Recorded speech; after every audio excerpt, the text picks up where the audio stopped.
Because the barbecue wouldn't light, I pulled out the lottery ticket I had won $100 million with as kindling. My parents weren't worried, but the class flower was so furious that she started yelling at me. In my past life, the class flower stole my lottery ticket and used it to pay the tuition for the entire class, establishing herself as the kind and virtuous young lady. When I found out the lottery ticket had been stolen and confronted the class flower about it, instead, the class flower burst into tears and threw herself into my boyfriend's arms. Sister Maria, you can't just slander me because my family is rich. My boyfriend slapped me across the face and started yelling at me. Maria, if you're broke, go beg, don't scam people here. When I went to the lottery shop to retrieve surveillance footage as evidence, the class beauty ran me over and killed me. The entire class, along with my boyfriend, collectively provided false testimony that I had deliberately bumped into her to extort money. When I opened my eyes again, I found myself back on the day when the class beauty had threatened to pay the tuition for the entire class. To express my gratitude for everyone's care over the years, I have decided to cover this year's tuition for the entire class. Hearing those familiar words, I shuddered and immediately realized I had been reborn.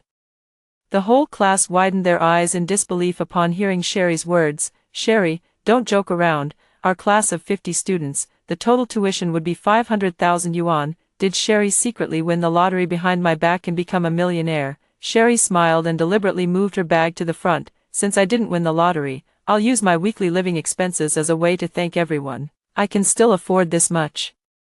Everyone's eyes were fixed on the bag in Sherry's arms, and someone immediately recognized it. This bag seems to be a limited edition Hermes, worth over $1 million. Sherry, you're actually a hidden heiress. Now you're being so generous, paying the tuition for the entire class. You're truly a kind and beautiful heiress. Sherry's face lit up with joy from the compliments. Suddenly, Sherry linked her arm with mine. Sister Maria, my bank card is having some issues, and I need to go to the bank to sort it out. Could I borrow your car? A shiver ran through me, and the agony of being crushed to death in my previous life surged into my mind. In my past life, Sherry also took the lottery I had left in the car under the pretext of borrowing it. Later, when I found the lottery was missing, I went to Sherry and demanded to know why she did it. Instead, she sobbed and threw herself into my boyfriend Sam's arms. Sister Maria, you can't just slander me because my family is wealthy. Sam slapped me across the face and berated me loudly. Maria, have some self-respect. If you're broke, go beg, don't scam people here. On my way to retrieve the surveillance footage of my lottery purchase as evidence, I was repeatedly run over by a large truck and died. Just before I died, I saw Sherry get out of the car and give me a taunting smile. Later, all the classmates and Sam testified for Sherry, accusing me of being money-hungry and deliberately staging a hit-and-run. Thinking of the suffering from my past life, I clenched my fists in anger, wanting to tear everyone in front of me to pieces. I hugged my bag tightly. I lost my car keys, so I can't lend it. As soon as I finished speaking, Sam rushed over, grabbed my bag, turned it upside down, and dumped everything out. Seeing the car keys on the ground, Sherry's eyes immediately turned red. Maria, if you don't want to lend it to me, that's fine, but why did you lie to me? Sam quickly picked up my car keys and handed them to Sherry. Sherry, you're overthinking it. Probably Maria, the idiot, didn't even know the key was in her bag. Immediately after, Sam looked at me with obvious disgust. Maria, can you use your brain for once? You're as stupid as a pig all day long. I slapped Sam across the face, then snatched my car key back from Sherry. Sam, how dare you mess with my stuff? Have you been living off me for so long that you actually think my things are yours now? Get some self-respect. Sam froze instantly, never expecting me to hit him. After regaining his composure, Sam kicked the table beside me. The table slammed into my waist in an instant, and the pain made me gasp involuntarily. Maria, are you crazy? What are you talking nonsense about? I held my waist, and after recovering from the pain, I looked over coldly. I let out a cold laugh, pointed at Sam's shoes, and said, "These Nike shoes you're wearing." You pretended to be pitiful in front of me, saying your shoes were worn out and you couldn't bear to replace them, so I gave them to you. And your watch, computer, phone, the 4 or 5,000 yuan I transfer to you every month. Don't want to acknowledge that. You're living off my support and trying to use my things to impress other girls. Have some self-respect. I picked up a book from the table and threw it directly at Sam's face.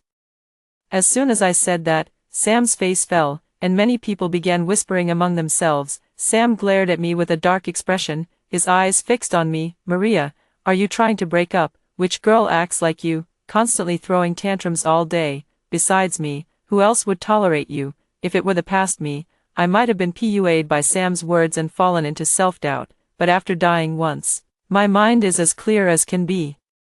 I picked up the water cup on the table and splashed it in Sam's face. Sam, even if I spent so much money on a dog, it would wag its tail at me. You're not even worth a dog. Today, we're breaking up, and it's me, Maria, who's dumping you. Sherry suddenly stepped in front of Sam. Sister Maria, please don't be mad at brother Sam because of me. He's just treating me like a little sister, and you're the one he loves the most. Sherry then sighed. Sister Maria, I borrowed your car today. I'll fill it up with gas, and I'll also pay for your tuition and accommodation fees this year. How about that as rent for borrowing your car? The other students couldn't help but gasp in amazement at the remark. Our school's dorm fee is $5,000. With $5,000, you could rent a BMW for a whole day, while Maria's car is just an ordinary one worth $200,000 to $300,000. Maria, what are you waiting for? Hurry up and give the car keys to Sherry. Such a great opportunity has fallen into your lap, don't let it slip away. Sam also mocked. Maria, aren't you just trying to take advantage? Sherry is kind enough to agree to cover your tuition and living expenses of $15,000. Take the hint and give her the keys already. Don't push your luck. I put the car keys in my bag, zipped it up, and coldly refused. No need, I'll cover my own tuition and living expenses. I don't want to lend my car, and you have no right to force me. Sherry's face darkened, and her eyes suddenly reddened. I'm sorry, but everyone's tuition fees should still be covered by their own families. I really want to repay everyone for their care, but I can't make Sister Maria unhappy. Hearing this, the whole class was in a panic. That 10,000 yuan was about a month or two's salary for their families. If they saved it, they could buy the things they had always wanted but couldn't bear to. Now that it's been broken, everyone is very unhappy. Maria, what do you mean? Don't you just have a little money at home and can't stand to see all of us doing well? A Chanel bag you've been carrying for 3 years, acting all high and mighty in front of us. Yet I don't recall you ever buying us anything. What do you mean? Didn't you buy us each a milk tea when school started, treating us like beggars? You thought you were so rich, but little did you know, Sherry is the real heiress. She casually paid the tuition for the entire class. Unlike you, pinching pennies to buy a cup of milk tea, I never expected that my initial kindness would become the reason for today's disdain. You think I'm stingy, yet you don't refuse anything I give you. Back then, you were so happy drinking it. Why didn't you think I was treating you like beggars? As soon as I said that, someone grabbed a drink from the table and splashed it all over me. Now we're giving it back to you. I don't need your charity. Someone pushed me to the ground, grabbed my hair, and slapped me several times in anger. Sherry is beautiful, kind, rich, and generous. She paid our tuition, stealing your spotlight, which is why you're deliberately picking a fight with her, right? Maria, I think you just can't stand to see us doing well. Do you even know how important this 10,000 yuan is to us? How could you be so malicious, destroying all of us just for your own selfish reasons? Maria, your family is rich, so you don't need this 1 or 2,000 yuan. That's why you can't stand to see us succeed either. You're just a venomous, jealous girl who deserves to be disliked by everyone. My desk was kicked over, and all my books scattered on the floor. My clothes were ripped open, exposing some skin, and some guys leered at me, reaching out their hands to take advantage of the situation. I slapped the person away, then quickly tightened my clothes and struggled to stand up, without hesitation. I grabbed my phone and dialed 911, try touching me again, and you'll pay for what you've done today. Sherry immediately grabbed me, seizing the opportunity to snatch my phone away. Maria, don't be impulsive, we're all classmates here, just a harmless joke. I slapped Sherry hard across the face. A joke? Do you think that joke is funny? Seeing me about to call the police, the previously arrogant ones immediately panicked. Sam glared at me and scolded harshly. Maria, do you really need to make such a big deal out of this? I turned to Sherry and said coldly, I have never stopped Sherry from paying your tuition. My car is my personal property, and you have no right to force me. I will not spend a single cent of Sherry's money. If you think her offer is good, you can just rent a car for Sherry. Hearing this, someone immediately looked at Sherry. Sherry, I'll rent you a luxury car that's 1,000,000 times better than Maria's. Just give me the 15,000 when the time comes. Sherry, Maria doesn't know what's good for her. Don't worry about her. I can get my brother to bring over the wedding car he just bought for you. Seeing those people rushing to offer their cars to Sherry, I couldn't help but laugh. Deep down, Sherry was extremely annoyed, but on the surface, she smiled and nodded in thanks, while everyone was surrounding Sherry. I took the opportunity to grab my things and leave the classroom. I went straight to my car, took out the lottery ticket I had casually left in the car that had won 100 million, and replaced it with an expired ticket of the same number. On my way back, my brother suddenly called to invite me out for barbecue. While grilling, the fire in the stove wouldn't light, so my brother asked me to find some paper to start the fire. I suddenly thought of the lottery ticket in my hand. Without hesitation, I took it out, lit it with a lighter. And as soon as I threw it into the oven, the fire immediately flared up. Indeed, a lottery ticket worth 100 million burns with a fierce flame. My brother also came over. What did you light? The fire caught instantly. I replied casually, nothing much, just won 100 million in the lottery. My brother hummed in acknowledgement and went back to grilling meat. My brother told me that tomorrow is my sister-in-law's birthday, and since he doesn't know what girls like, he asked me to help him prepare a birthday gift. I agreed while savoring the delicious grilled meat in my mouth. The next day, I went to the mall to pick out a birthday gift for my sister-in-law. As I was about to grab a set of cosmetics, someone else snatched it first. I turned around to take a look. It's Sam and Sherry, along with the whole class. Sam directly handed the cosmetics to Sherry. Sherry, this set of cosmetics is quite good and suits your skin type.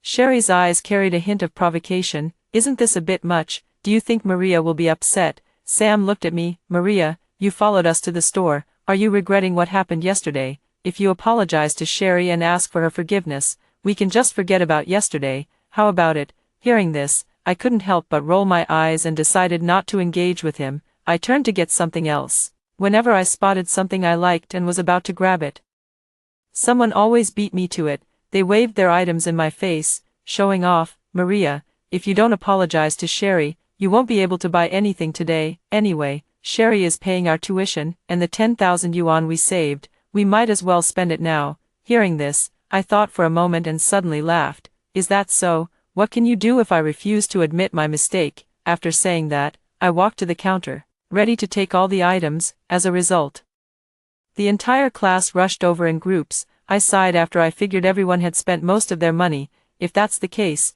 can't I just not buy it? After saying that, I turned and left directly, and the expressions of those classmates froze instantly. 3 days later, the teacher came to the class to collect the tuition fees. Everyone turned to Sherry and explained to the teacher that she would be paying the tuition fees for the entire class. The teacher approached Sherry. Sherry, are you paying by card or something else? Sherry spoke up. Teacher, my bank card is frozen and temporarily unusable, but I won 100 million in the lottery before. Why don't you all come with me to the lottery shop to claim the prize, and then I'll pay everyone's tuition fees. The whole class was stunned and immediately started hollering. Following Sherry to the lottery shop near the school, a few minutes later, the lottery shop owner frowned and said, Miss, this lottery ticket failed verification and cannot be redeemed. Sherry was stunned upon hearing this. Sam, with a cold expression, looked at the lottery shop attendant. There must be something wrong with your machine. How could it fail verification? Sam then took out the winning number and placed it next to Sherry's lottery ticket. Sherry's lottery ticket clearly won. So why did it fail? Could it be that your lottery shop wants to keep the money for themselves? At that moment, the owner of the lottery shop walked over and took the lottery ticket from Sherry's hand. The lottery shop owner then fell silent for a few seconds. Hey, you did win the lottery. Just a moment, let me try another machine. The shop owner took it to another machine, but after a few seconds, the verification still failed. Sam impatiently kicked the table, and in an instant, the table was overturned, and the machine was smashed to pieces on the ground. What's wrong with your shop? Are you deliberately making things difficult for us? The lottery shop owner's face darkened instantly, glaring coldly at Sam. This machine costs 100,000 yuan. You need to compensate for the damage, Sam said nonchalantly. It was already broken to begin with. Why should I compensate? You've wasted our time, and I haven't even settled the score with you yet. This is a winning ticket worth 100 million yuan. If you cause us to be unable to cash it in, can you afford to pay for that? I walked straight up and pulled a lottery ticket out of my bag. Could you please check this for me? Sam gave me a cold look and pushed me. Maria, are you deliberately causing trouble? With your malicious intentions, do you really think you could win the lottery? I didn't even bother to acknowledge her and just handed it to the waiter. In the next second, Sam directly reached out and snatched my lottery ticket back. I looked at him coldly. Sam, give me back my lottery ticket. Sam looked at the lottery ticket in his hand with a smug smile. Maria, if you win a few $100, you should thank your lucky stars. That's your life's blessing, isn't it? How dare you show up in front of Sherry to claim your prize? I slapped Sam across the face and seized the lottery ticket in the process. Sam, have some self-respect. Why shouldn't I be able to claim my prize? The lottery shop isn't owned by your family. I handed the lottery ticket back to the server. The server took the lottery ticket and immediately verified it on the machine. A few seconds later, the server said, "Miss, you've won 1,000 yuan with your lottery ticket. The prize has been successfully redeemed. Would you like cash or to have it transferred to your bank account?"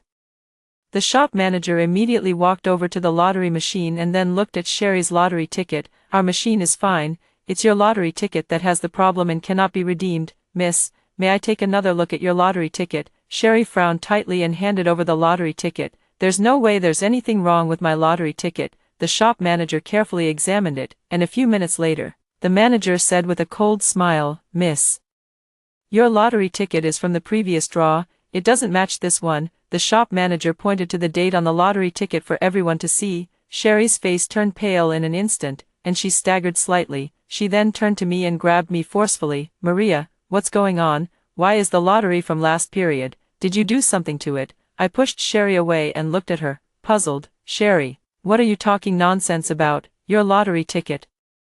Why would I tamper with it?" I quickly changed the subject. "However, I did buy a set of lottery tickets and left them in my car a couple of days ago, but I used them to light the grill when I had barbecue the day before yesterday. This shouldn't have anything to do with you, right?" I slightly narrowed my eyes and said, "Hey, it's kind of a coincidence, but the numbers on my lottery ticket are very similar to yours, almost the same. These numbers are made up of my birth date and birthday.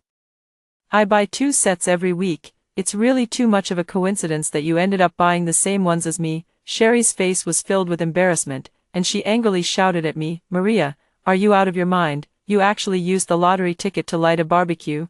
I looked over and let out a cold laugh. "Sherry, I burned my own lottery ticket. It has nothing to do with you. What right do you have to scold me?"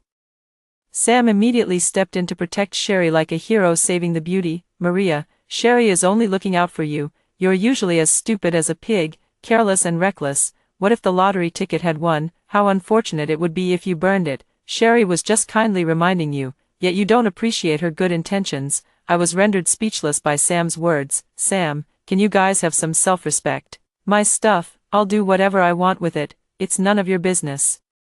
Sherry suddenly burst into tears. "Sister Maria, I know you don't like me, but I've always had your best interests at heart. How could you be so careless as to use the lottery shop's fire to grill meat? If that lottery ticket had won 100 million, you'd be regretting it to death." I shrugged, indifferently saying, "It's fine. It just means I wasn't meant to get that money. Consider it a loss to ward off disaster." The classmates nearby were getting anxious. "Sherry, don't worry about Maria's situation right now. Think about how to help us pay the tuition. Even though the lottery ticket is gone, you must have other money, right? If we don't pay the tuition today, none of us will be able to go to school." Sherry, hearing the urging voices, impatiently shouted, "What's the rush? If you're in such a hurry, why don't you go and pay it yourself?" The classmate's face turned pale after being snapped at by Sherry. "Sherry, I was just trying to cheer you up. Besides, it was you who said you'd pay our tuition fees, and we spent all our tuition money yesterday to stand up for you. Isn't it normal for us to be anxious?" Realizing she had been too hasty, Sherry quickly regained her composure, her eyes reddening as she said, "I'm sorry, I didn't mean it. I just got a bit emotional over sister's situation." The other students tried to comfort her. "It's okay, Sherry. Maria doesn't know what's good for her, so just ignore her, as long as you pay our tuition on time.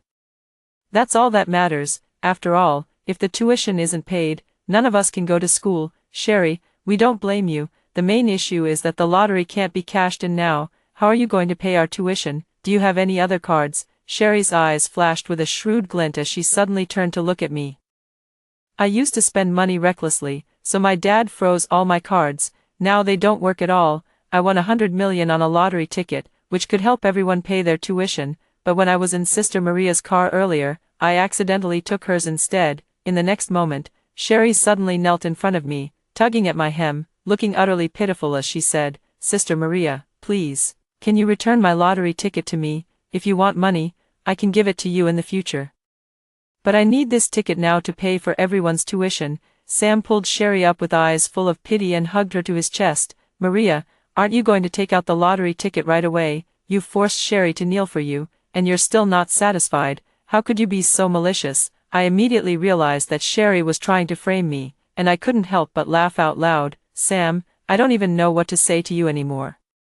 Calling you a pig-brained idiot feels like an insult to pigs. I turned to Sherry and interrogated her mercilessly. Sherry, do you have any evidence that you mistakenly took the wrong lottery ticket? Sherry clenched her fists, bowed her head, and said with a pitiful expression, Sister Maria, I saw your lottery ticket in your car back then, and I noticed our numbers were the same, so I was curious and picked it up to take a look. Unfortunately, I accidentally put it back in the wrong place.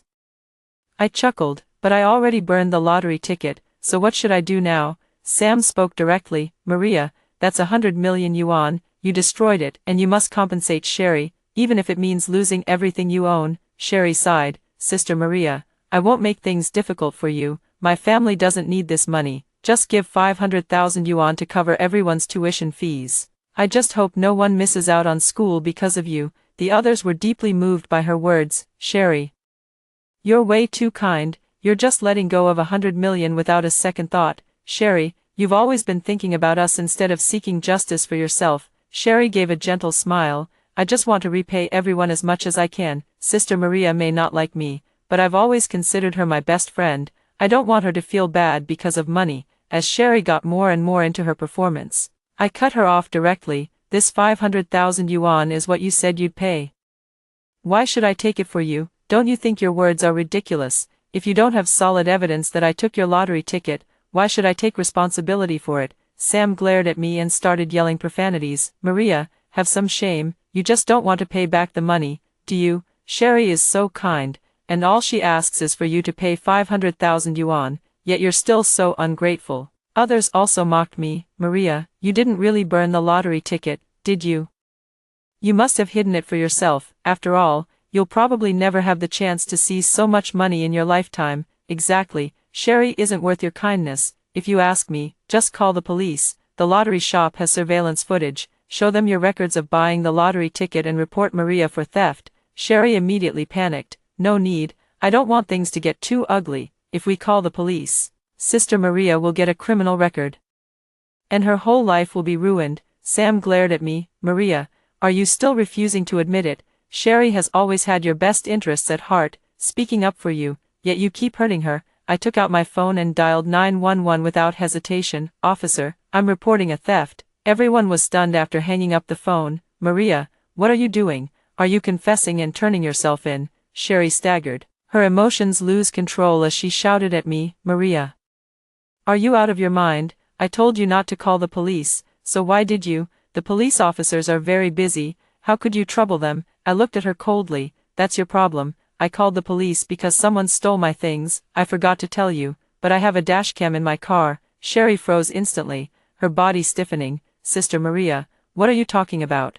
I directly took out my phone and played the surveillance footage from my car's dashcam. Sherry, what were you trying to take when you sneaked into my car the day before yesterday, and did you really win the lottery? Why are you afraid to show the surveillance footage of buying the lottery ticket? Sherry stammered and couldn't get her words out. I looked at the waiter and asked them to retrieve the surveillance video of me buying the lottery tickets 2 days ago. The video clearly showed that I recited all the lottery numbers, which matched the winning numbers, and more importantly, there was only one first prize in this lottery draw. Everyone immediately realized they had been deceived by Sherry. Sherry, why did you steal Maria's lottery ticket? Aren't you a wealthy young lady? Isn't 500,000 just your weekly allowance? Sherry, I don't care about anything else. I just want to know if you can pay our tuition now. Under pressure, Sherry decided to give up and said, Maria, you did this on purpose, didn't you? You knew I wanted the lottery ticket, so you took it and burned it beforehand.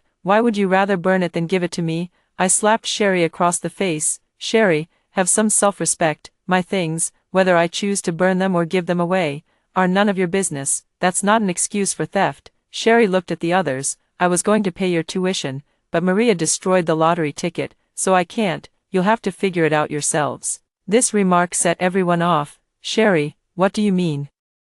We've already spent all our money, and now we can't pay our tuition. Are you trying to force us to drop out? Sherry said nonchalantly. Who told you to spend all your money? You just wanted to take advantage of me. Now, figure it out yourselves, or go ask Maria. Her family is rich, and she should be able to come up with the 500,000. Seeing Sherry trying to pass the blame on to me again, I spoke up first. My money didn't come from the wind, and I don't owe you anything. I'm not paying. We're all adults, so we should take responsibility for our own actions. Frustrated and helpless, the others vented all their anger on Sherry. Sherry was pinned to the ground, with someone pulling her hair and yelling curses, while others slapped her face repeatedly. Sherry, if it weren't for you, we wouldn't have gone against Maria and spent all our tuition. Now you're just washing your hands of it and telling us to figure it out ourselves. Have some shame. Sam wanted to step in and save the day, but was immediately pushed to the ground. Sam, get lost. You want to play the hero, huh? Then go ahead and pay our tuition. In the end, this farce came to an end when the police arrived and forcibly separated everyone. Other classmates began tearfully calling their parents to ask for money. A cacophony of angry curses came through the phone. 10,000 yuan might be a month or two's salary for their parents, and anyone would feel the pinch. This 10,000 yuan was enough to teach them a lesson. Sam was demanded to pay 30,000 yuan in compensation by the lottery shop owner for damaging valuable items. Sherry suddenly lunged at me, trying to push me out. As a result, she slipped and fell out of the lottery shop doorway. At that moment, a car sped by, and Sherry was instantly crushed to death. In an instant, it was as if I saw scenes from my past life. After the police finished cleaning up the scene, I walked out of the lottery shop. When the sunlight fell on me again, I headed towards the direction of the sun, walking towards the school to embrace my new beginning. After hearing the first story above, what are your thoughts? Feel free to share your opinions in the comments section. Next, there is another similar story. Let's continue to see. In 1988, my in-laws didn't get the welfare housing from the factory. I was called an idiot by my in-laws my entire life, and my son resented me, refusing to call me mom ever again, because it was me who damaged the factory machine, causing us to lose the housing quota. But after my husband passed away, while sorting through his belongings, I accidentally came across his diary. It turned out that he had voluntarily transferred the welfare housing quota to his first love out of concern for her lack of a stable home. Afraid that her in-laws and son would resent her, she didn't want them to be disappointed in him, so she deliberately set me up to make a mistake and pinned the blame on me. My whole life was a mistake, and I died of anger and resentment. When I opened my eyes again, I was back at the time when the factory was distributing housing. I grabbed my husband by the collar and stormed into the leader's office, causing a scene. Did Kathy, that idiot, cause the Smith family to lose their welfare housing? She's nothing but a jinx, always dragging Vincent down. TSK, how does she even have the nerve to return to the Smith family? What a thick skin. Harsh accusations kept flooding in, and remembering the truth, I was seething with anger, ready to retort. I froze in my tracks when I looked up and saw my rival at the textile factory sneering at me. How are they, so young, you fool? My son marrying you is the worst luck our family has had for 8 generations. A basin of vegetable washing water was thrown at me, and rotten, stinking vegetable leaves splattered across my face. It's my mother-in-law. Didn't she die over a decade ago? Could it be? I've been reborn. I've actually gone back to 1988. When the textile factory was giving out free welfare housing to employees, before we were assigned housing in our previous life, Vincent came to the factory to bring me lunch, and we had lunch together. After he left, the machine I was in charge of mysteriously broke down. The machine was a newly purchased one that the factory had spent a fortune on, and it was said that the repair cost a significant amount of money. A few days later, Vincent told me sadly that Director Hank had informed him that due to my negligence, we wouldn't be getting the welfare housing this time. The spacious 3-bedroom apartment, gone just because I broke the machine. I wanted to go ask Director Hank for clarification, but Vincent absolutely wouldn't let me, saying it would only make us the laughingstock of everyone. Later, other families moved into big houses, while we were stuck squeezing into a tiny rental. From then on, my in-laws completely gave up, stopped working, and constantly beat and scolded me, calling me an idiot for the rest of my life.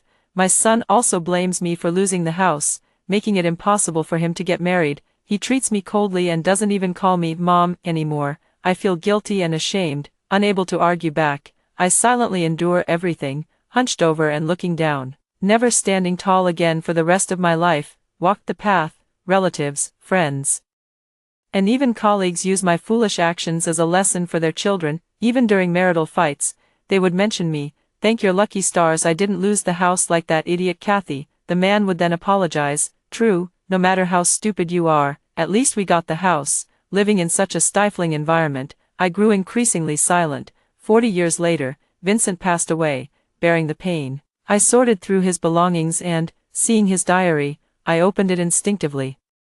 April 7, 1988, sunny. Linda finally agreed to accept the welfare housing today. June 18, 1988, rainy. The welfare housing has been successfully transferred to Linda. I hope she can live without fear from now on. It's just that I didn't want to disappoint my parents or have my son resent me, so I had to scheme against Kathy, letting her bear the blame. That's enough. I will protect her from now on. She always made sure her life wasn't too hard. Thud, the diary fell to the ground. And my tears followed. It turned out that Linda, the new textile factory worker, was Vincent's first love. Back then, the Lin family demanded 200 yuan as betrothal money, which he couldn't afford. Deeply heartbroken to see Linda marry someone else. In her middle age, Linda's husband passed away unexpectedly, leaving her and her daughter. Her in-laws blamed her for being a widow and having no son, and they drove the mother and daughter out of the house. Upon learning the news, Vincent immediately arranged for her to work as a temporary worker at the steel mill, and later used connections and bribed officials to secure her a permanent position. He was always worried about Linda and her daughter living in a rented house being unsafe, so before the housing allocation, he deliberately came to have dinner with me and took the opportunity to damage the machine. He threw the blame on me and voluntarily transferred the welfare housing to Linda. I hate it so much. Why should he sacrifice me to fulfill Linda? What was the point of my life then? I died in anger and resentment. Who would have thought I'd get a second chance? I grabbed Vincent's hand. Come on, let's go find Director Hank. It's just a machine issue. How come my housing quota is gone? No, I'm not convinced. Vincent's expression suddenly changed. He grabbed me and earnestly advised, Kathy, calm down. The list is already posted. Making a scene won't help. If anyone who's unhappy could just cause a fuss and get their way, the factory would be in chaos. The incident has already happened, and I don't blame you. He softened his tone, saying that next time we just need to try harder. In my previous life, it was this mouth that kept saying, I don't blame you, and I don't resent you. Yet when my in-laws were berating me, he sat there eating and drinking without saying a word. And when our son complained about me, he never said a word to him either. Next time for housing allocation? No, there won't be a next time. In my past life, I always hoped for the next housing allocation to make up for this mistake, but things didn't go as hoped. The next housing allocation was nowhere in sight, and the textile factory closed down in just a few years. After the textile factory closed down, the land was acquired by a wealthy businessman, and only the welfare housing remained in the hands of the employees. Since we didn't have any welfare housing, we had to leave the textile factory and pay for rent. The family's financial situation worsened again. My in-laws, son, and Vincent's attitude toward me became even worse. The machine was bought less than 3 months ago, still under warranty. The seller offers free repairs, yet they want to take my house. Is there no justice left? Enough. Besides, if we lose our house, fine, but why give it to Linda? She's been at the factory for less than 3 years, always dragging her baggage to work, taking frequent leave, and now she gets a house. Doesn't she feel guilty? I glanced at the onlookers and pointed to 2 of them who seemed to be enjoying the spectacle immensely. If it were for Bob or Alice, those veteran employees, I wouldn't make a fuss. In my previous life, Bob and Alice also didn't get allocated a house. Instead of quarreling with those who did, they kept coming to humiliate me. I don't believe that with an excuse now, they wouldn't make a scene. Bob rubbed his chin and backed out. Exactly, let's go ask too. Come on, Kathy, we'll go with you. If they get scolded, they can always shift the blame onto Kathy. But what if they actually managed to get a house? Bob and Alice were shouting about going to find Director Hank. Slap, unexpectedly struck. My cheek burned with pain. I raised my hand to touch my nose, and it was covered in blood. Vincent pulled his hand back, shouting angrily with a lack of confidence, What are you making a scene for? Isn't it embarrassing enough? Losing the house isn't enough. You want to lose your job too, don't you? The pent-up anger exploded, and I rushed into the kitchen, grabbing a cleaver and swinging it at Vincent. He dodged quickly, only losing a small piece of flesh from his ear. Vincent pulled out a piece of paper from his pocket to press against the wound, losing his composure and shouting, Kathy, what are you crazy about? Seeing Vincent injured, my mother-in-law came at me with a kitchen knife. I raised my hand, and my cleaver knocked the kitchen knife to the ground. Then I continued walking towards Vincent with the cleaver. The mother-in-law was about to throw a tantrum, sitting on the ground, but she didn't dare when she saw my stance. Kathy, that's your man, she screamed at the top of her lungs, struggling to get up, trying to snatch the knife from my hand. I moved even more swiftly, a sharp knife pressed against Vincent's neck, and with a slight push, a thin line of blood appeared. Don't come closer, or I'll slit his throat. If I don't get out of this, none of you will either. Kicked Vincent in the side. Let's go, we're finding Director Hank. Textile factory office. Director Hank, the machine is broken, but it's only been less than 3 months since we bought it, and it's still under warranty. Is it really necessary to deduct my housing quota? Director Hank frowned deeply and looked at Vincent. What's going on? Vincent spoke cautiously. Director Hank, it's nothing. Kathy is just being a bit moody. I'll take her back right away. Director Hank hummed in acknowledgement and began to criticize me. Comrade Kathy, your behavior today is really unacceptable. It's only because of Vincent, otherwise, why bother arguing with you? I quickly explained the whole situation and requested to reclaim the welfare housing quota. Director Hank pondered for a moment. I will investigate this matter thoroughly. But the housing allocation list has already been submitted and cannot be changed. If there is indeed any hidden issues that caused you to suffer, we will prioritize you in the next housing allocation. Yes, thank you, Director Hank. Vincent nodded gratefully at Director Hank and pulled me away. I've asked everything I needed to. Time to go home. How embarrassing. I gave Director Hank a thorough once-over, and a thought quickly flashed through my mind. No wonder, really.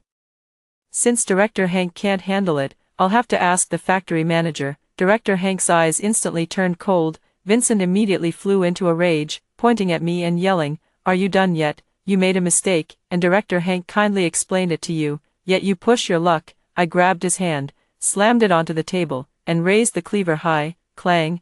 I missed the flesh, only slicing off his nail. I raised the knife again. Vincent struggled and cursed at the same time. Bob and Alice were also frightened. Director Hank slammed the table in anger. Kathy, how can you be so unreasonable? Kathy, that's enough. Director Hank already said your family will be prioritized for the next housing allocation. What more do you want? Alice said with a hint of jealousy, and then gave Director Hank a flattering smile. Bob followed closely behind, lavishing praise on Director Hank and telling me not to be so selfish. I pointed my knife at them and cursed, recalling how in my previous life, I didn't get the house, and they all mocked me to my face. I also cursed Director Hank. A straight back fears no crooked shadow. If you are fair and just, why are you so afraid of me going to see the factory director? Even if I go today, if I don't go to the factory director today or tomorrow, I'll go and ask him to clarify the housing allocation criteria. Sister Kathy, how could you slander Director Hank like that? A gentle yet anxious voice drifted into the office. In the next moment, Linda's beautiful face appeared in front of everyone. She breathed slightly heavily, her eyes glistening with tears, looking at me disapprovingly. Sister Kathy, the housing quota is in my hands now. If you want to make a fuss, you should be making it with me, not with Director Hank. Isn't that making things difficult for Director Hank? Isn't that making things difficult for Director Hank? Director Hank's eyes flickered with approval, and he nodded in satisfaction. Oh, so tell me, you're either complaining about stomach aches, headaches, or, at the very least, your child being unwell, making it impossible for you to work. What gives you the right to get subsidized housing? If I'm not mistaken, last month you also damaged a machine, and the repair cost over $100. My machine broke, but it was still under warranty, so the repair was free. How come my housing quota is gone? Along with Vincent's, and you got the spot instead. Linda couldn't answer and tearfully shook her head at me. Then she expressed that she didn't want to put Director Hank in a difficult position. If I insisted on making a scene, she could give me the house. Director Hank complained angrily. Kathy, the evaluation hadn't started last month. You broke the machine during the evaluation period. How can that be compared to Lynn? Is it the same as Comrade Linda's? Linda forced a smile. Director Hank, it's okay, just give the house to Sister Kathy. Director Hank held her hand and kept praising. Comrade Linda, it's still you who understands the big picture, unlike. He glanced at me and snorted coldly. Vincent was so moved by Linda's actions that his eyes reddened, and he turned to scold me. Look at your crazy behavior. Can't you learn from Linda's kindness and consideration? the list for the welfare housing has already been submitted, and the house is Linda's. That's right, just because you're causing a scene doesn't mean you'll get it, otherwise, how will the factory manage its employees in the future? Can you be reasonable? I'm so angry it feels like my liver is hurting. Linda is willing to return the housing quota, and Director Hank agrees. But he refuses. What? Are you that protective of Linda? Marrying him for these 20 years was like feeding a dog. After all, I don't have a house, so I went to argue with the factory director. I've been an outstanding employee every year, yet I'm not getting a house. Does that make any sense? You? Vincent's chest heaved violently with anger. Linda grabbed his hand, and the two gazed at each other affectionately. Slap. Director Hank slammed his hand on the table, shooing me away. Take the house, take it, now go, go, go. Don't bother me in the office with your nonsense. Today, we're distributing houses. I drew a corner unit on the 3rd floor. It's perfectly ventilated, with excellent lighting, and it even has an extra utility balcony, an absolutely top-notch apartment. I happily headed home, but before I even stepped inside, I heard my mother-in-law's voice, sharp and penetrating. It's all thanks to Vincent's abilities. We wouldn't have gotten the welfare housing otherwise. But he has a good relationship with Director Hank. He just went to his office once, and the spot was secured. She put her hands on her hips. Oh, it's not that I, as his mother, am deliberately praising him, but he really does things that make people feel at ease. When he went to see Director Hank, he didn't bring wine or cigarettes, but Director Hank just valued him so much that without a second word, he got the job done. A few relatives in the living room were fawning over her, each trying to outdo the other. Her mother-in-law was incredibly smug. When I walked in, she gave me a sidelong glance as if I didn't exist, then continued to greet the relatives. Come on, let's move stuff to the new house and show you the big place. A few people happily carried furniture toward the new house. Oh, you want to live in the new house I fought for? Dream on. 20 minutes later, the mother-in-law stormed back in a rage. Kathy, that's the house Vincent was assigned.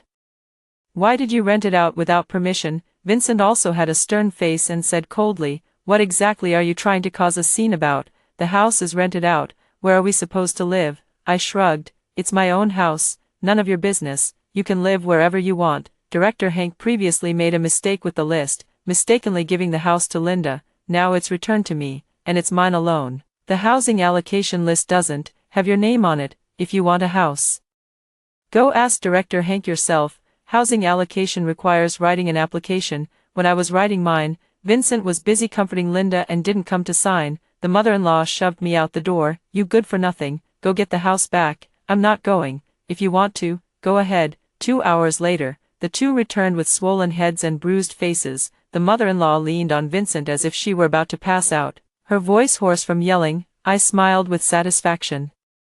The Duncan family, they were my carefully selected tenants. They're tough as nails, not afraid of Vincent and my mother-in-law causing trouble at all. After I entered the room, I heard my mother-in-law demanding to see Director Hank for an explanation, stopped by Vincent. Mom, I have a way to deal with Kathy. He leaned down and whispered something to the old lady. The old lady's smile grew wider, looking sinisterly at the room. That's how she should be treated. The next day after work, the house is lively. My mom is actually here. As soon as I entered the house, she came over and showered me with concern. Go ahead, what's the matter? My mom never comes around without a reason. Mom gave a sheepish smile. Mom bluntly said, go and get the Duncan family out. How can we let strangers move into our new home? I remained expressionless. Why not? Even if it's a curse, it's cursing me. Mom's face instantly turned stern. You're so fierce. You've ruined our family's reputation. How will your sister ever remarry? Hearing this, the slightest hope I had in my heart vanished. Sister, Rose will always be the most important. Memories of a past life flooded my mind. Back then, I thought it was really my fault for breaking the factory machine, which cost me the welfare housing spot. I felt both guilty and remorseful in my in-laws' home, always eager to work, never daring to take a break. Even so, my mother-in-law still looked down on me. On New Year's Eve, she deliberately picked a fight, threw a basin of cold water on me, and kicked me out of the house, out the door. In the dead of winter, with heavy snow falling outside, I was drenched and shivering from the cold. I walked back to the village, starving and freezing, and knocked on my parents' door, but when my mother opened the door and saw it was me, she immediately closed it again. A married daughter isn't allowed to spend the new year at her parents' home. It would bring bad luck to the family. Are you deliberately trying to curse us? But I clearly remember that when Rose had a fight with her brother-in-law, my mother went to bring her back for the new year. Snowflakes drifted down as I dragged my frozen body back to the city, spending the night shivering outside the door. That night left me with a lifelong ailment. Whenever the wind blows or it rains, my bones feel like they're being stabbed with needles. Alright. Mom knows you're the most obedient. Mother feigned gentleness. You only have one sister. Do you really want to ruin her chances of a smooth marriage? I stared directly at her. Is this the match her mother-in-law promised to arrange for Rose?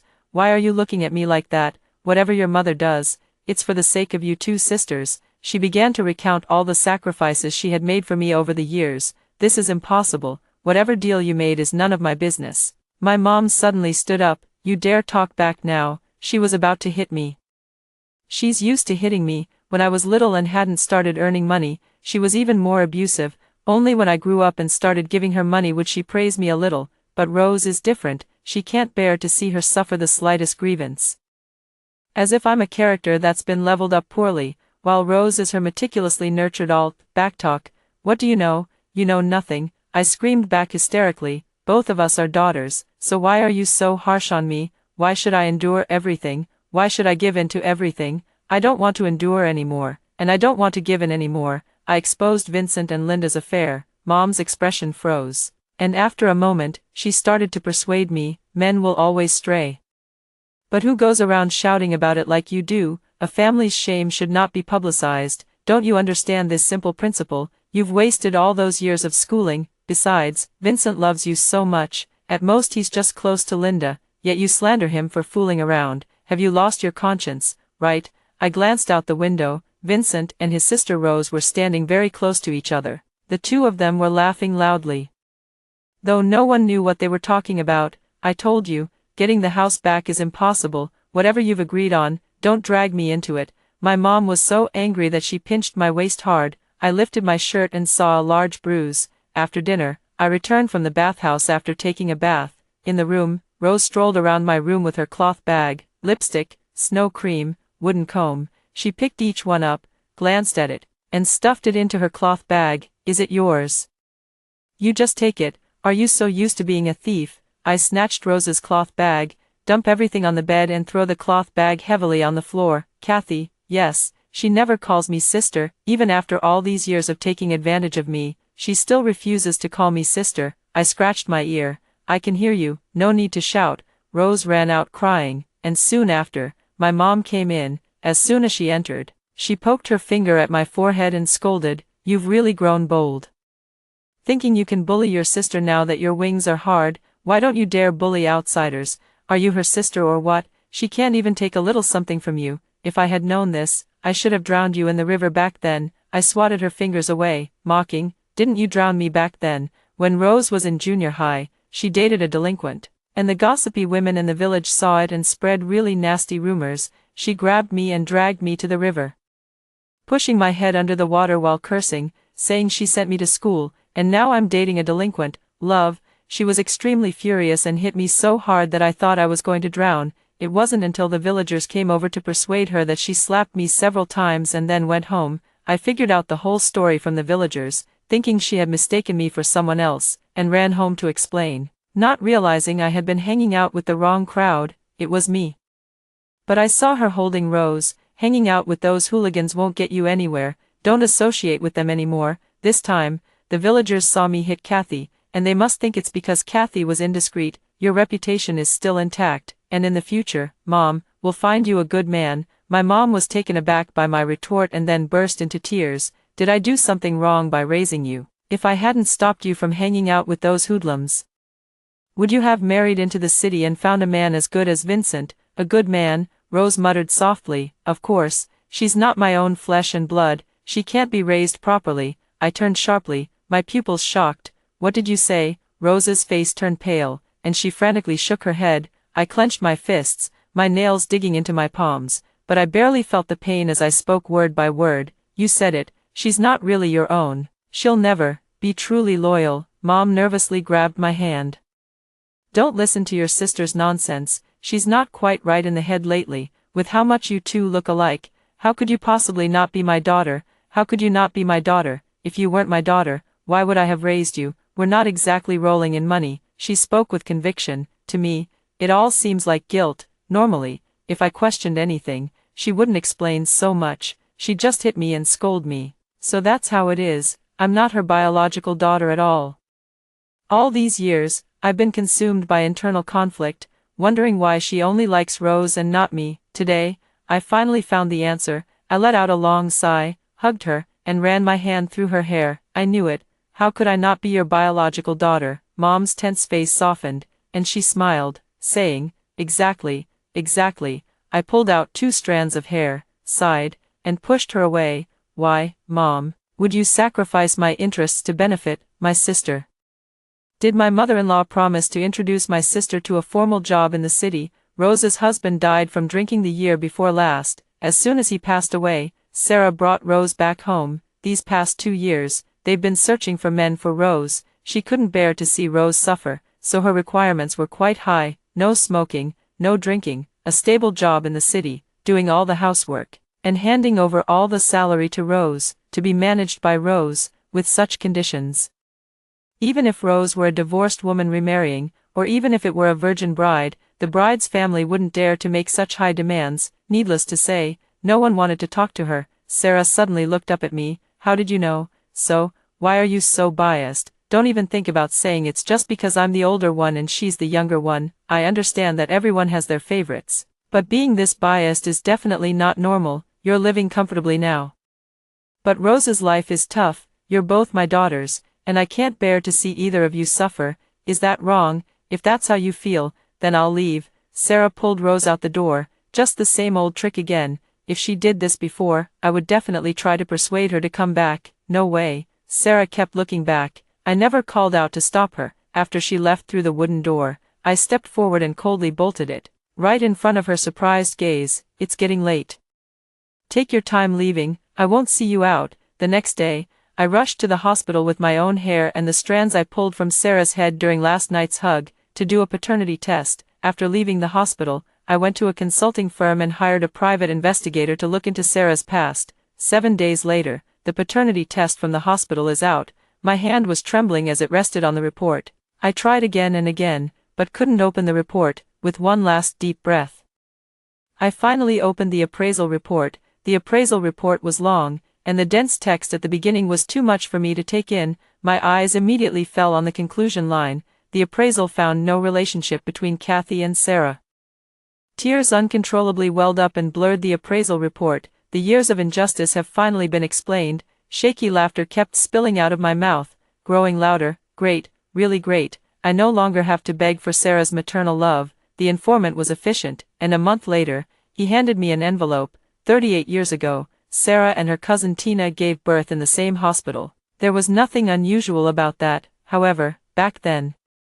Sarah had paid a hefty sum to check the fetus's gender at a clinic, and it was a boy. She had proudly boasted about this news to many people, but after the child was born, it turned out to be a girl. The intricacies involved here need not be elaborated. It was simply that Sarah, seeing Tina's favorable conditions, couldn't bear to see her son suffer, so she swapped her son with Tina's child, sending her son to Tang, enjoying the good life at home, and I am Tina's child.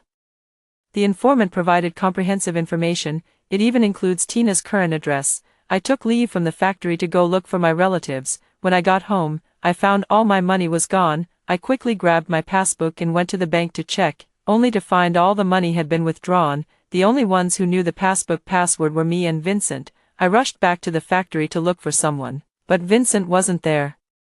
It was only after asking my coworkers that I found out Linda fainted at the factory yesterday and was hospitalized, but she couldn't afford the medical fees. It was Vincent who paid them. I stayed at the hospital to take care of her. I was so angry I could grind my teeth. After being reborn, I was so busy fighting for the house and doing a paternity test that I forgot to change the password on my passbook. After finding out where Linda's ward was, I rushed to the hospital. The hospital gown was so rough it chafed my skin. "Vincent, thank you for buying me such comfortable pajamas." Linda sat on the bed in a pink and white silk pajama set, gazing at Vincent affectionately. Vincent sat on a stool, feeding her spoon by spoon of chicken soup, his expression gentle. "What's the big deal? Take good care of yourself and focus on getting better. Don't worry. I'll definitely convince Kathy to return the house to you when she comes back. Your rental place is so cramped and dark.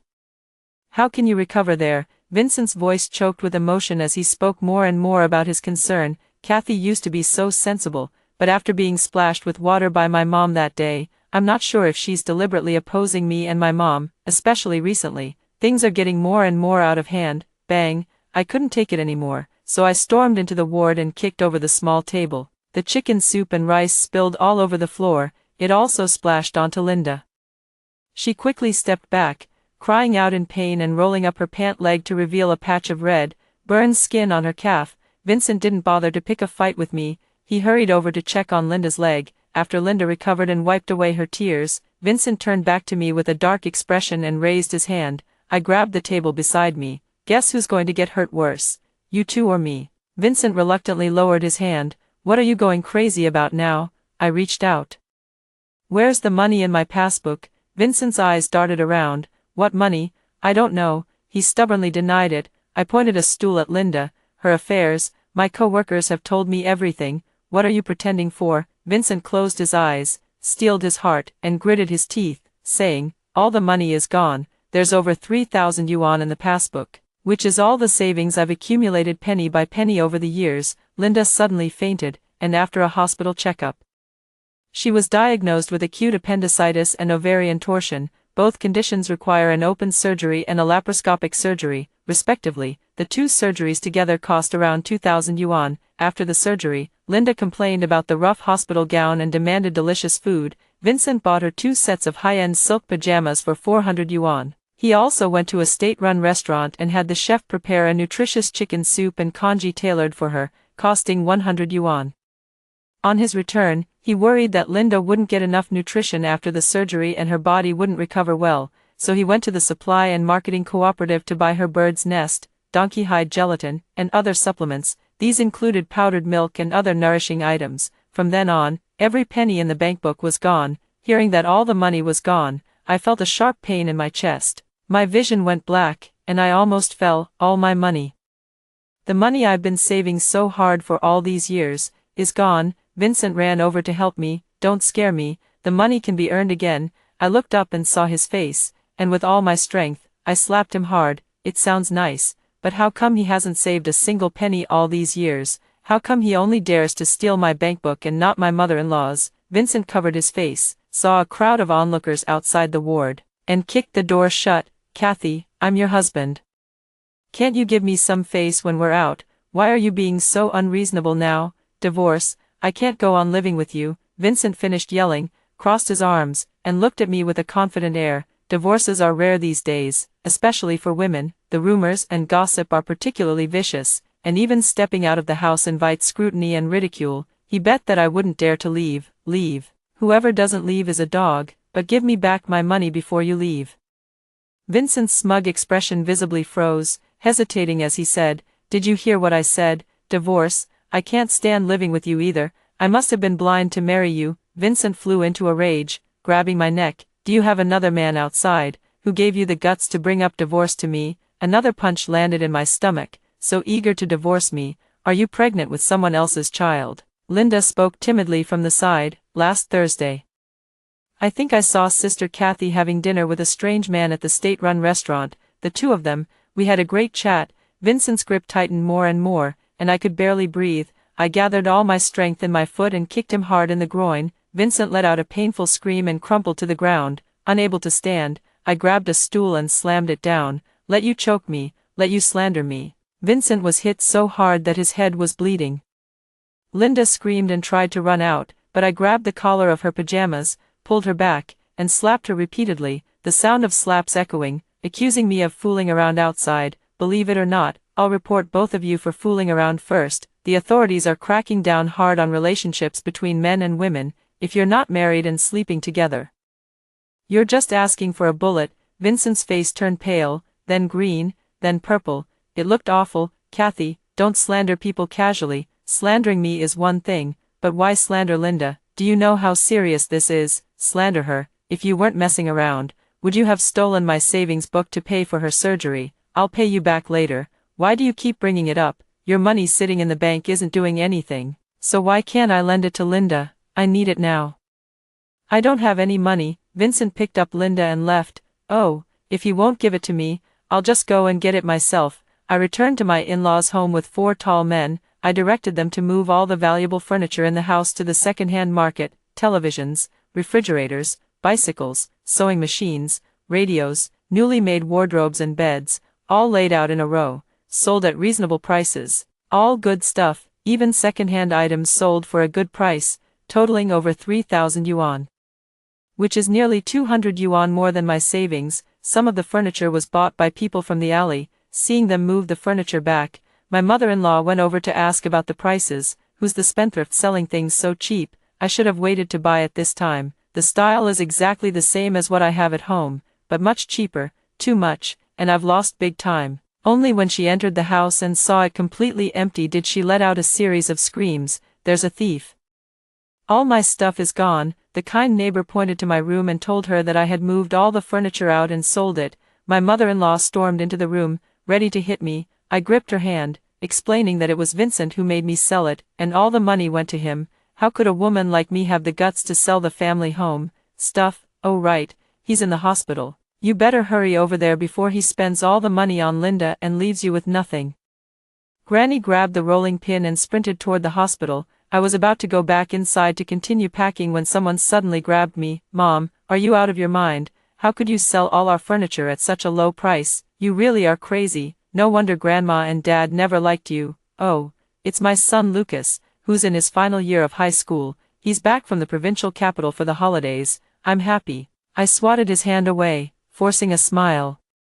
My decisions are none of your business, and I don't need their approval. In my past life, because we lost that house, he refused to call me Mom anymore, instead calling Linda Auntie Lynn, with great affection, as if they were mother and son, yet he expected me to take care of his child. Later, after raising the child, I didn't get a single kind word. In my previous life, all I ever longed for was the love of my family, but Lucas's blood also carries the inferior genes of the Smith family. I never received any care, only endless suppression and resentment. I will no longer want this son, his future. Let whoever cares worry about it. I'm done. I'm going to find my family. With money and documents in hand, I boarded the green train to H City. 7 days later, I met my birth mother. She wore a white dress with a tailored khaki trench coat over it, exuding intelligence and gentleness, her demeanor elegant, and she looked very beautiful, until I said, I am your biological daughter. She suddenly sneered, her sharp eyes scrutinizing me from head to toe. Who sent you? What tricks are you trying to pull? I produced the paternity test and a photo of Sarah. 38 years ago, Sarah swapped her son with me. If you don't believe me, I am your biological daughter, and we can go to the hospital for a paternity test. Seeing Sarah's photo, she was stunned for a moment, then suddenly stood up and hugged me. I'm sorry. It was Mom who lost you. Hot tears fell on my neck. It turned out that my mother had discovered the truth 20 years ago, and she had driven Sarah's son out of the house. She had placed multiple newspaper ads searching for Sarah and me, posted numerous missing person notices, and even traveled to many cities in person to look for us. But because Sarah had added a S to her name, she never received any useful information. Over the years, her career has been thriving, and many people know she's been searching for her cousin and daughter. From time to time, people come to her door claiming to be her relatives. Initially filled with excitement, she gradually calmed down, only to eventually spiral into a state of collapse. In recent years, she was even diagnosed with bipolar disorder. During manic episodes, the thought of having lost her daughter tortures her, and she has self-harmed multiple times. During depressive phases, she can't help but imagine her daughter suffering terribly outside, enduring all kinds of hardships until her death, and she feels the urge to join her daughter in death. At first sight, she was deeply shaken, because my eyes are exactly like my father's, and I inherited his cool pale complexion, but she was afraid I might have had plastic surgery. It wasn't until she saw a photo of Sarah that she finally believed I was her biological daughter. Mom took me back to the villa. There was a room prepared just for me all along. It was filled with dresses designed by Mom herself and the most popular clothes on the market. Mom has been waiting for you to come back. After learning about all the things Vincent did to me, my mother wished she could grind him to dust. Kathy, Vincent is not worthy of you. Come, let's go back together, and you can divorce him. I heard I'm not Sarah's daughter, but have a wealthy mother. I didn't even have to look for him. Vincent came knocking on my door himself, in the hotel suite. Vincent smiled obsequiously. Mother-in-law, I've prepared some of Kathy's favorite dishes at home, let's go back and talk over dinner. He also scolded me. Kathy, you should have told me in advance that it was your mother-in-law's first time. I was too tired to watch him perform, so I directly proposed a divorce. Vincent's smile froze on his face. Kathy, I know you're bothered by Linda, don't worry, I can cut her off completely. As long as you give her $1 million. So she can live comfortably for the rest of her life. From now on, I won't say a single word to her. I couldn't help but sneer. $1 million, do you even deserve that? Vincent was forcibly dragged out by his mother's bodyguards. With the help of my mother's lawyers, Vincent and I successfully divorced after half a month. Lucas begged me to take him away, calling out, Mom, and Grandma, over and over again. I didn't agree. Could it be, I've been reborn, on the day we left? Vincent and Linda were both fired from the textile factory due to personal conduct issues. The two got married as they wished.